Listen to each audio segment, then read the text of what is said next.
भरत गोगावले यांचा बहुप्रतीक्षित कोट आज घालून ते बाहेर पडत आहेत। सर, हाच तो कोट आहे का जो गेले 2.5 वर्ष ठेवलेला होता?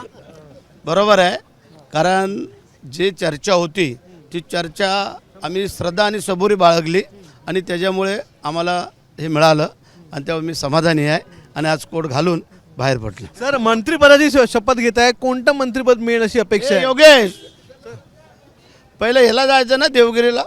हां, चला, कोणतं मंत्रिपद मिळेल अशी अपेक्षा आहे, काय सांगा? मंत्रिपद कुठलंही मिळू दे, त्याला न्याय देण्याचं काम आम्ही करू। आणि रायगड जिल्ह्याला पालकमंत्री पद देखील मिळावं अशी महेंद्र थोरवेंनी मागणी केली आहे। सगळ्यांचीच मागणी आहे, ऑल जनतेची मागणी आहे की रायगड जिल्ह्याला शिवसेनेचं पालकमंत्रीपद मिळावं आणि ते भरत शेठच्या रूपाने मिळेल अशी सगळ्यांना शाश्वती आहे। धन्यवाद सर, आमच्याशी बातचीत केल्याबद्दल। कॅमेरामन गजाननसह अक्षय भाटकर, एबीपी माझा, नागपूर। एबीपी माझा, उघडा डोळे बघा नीट।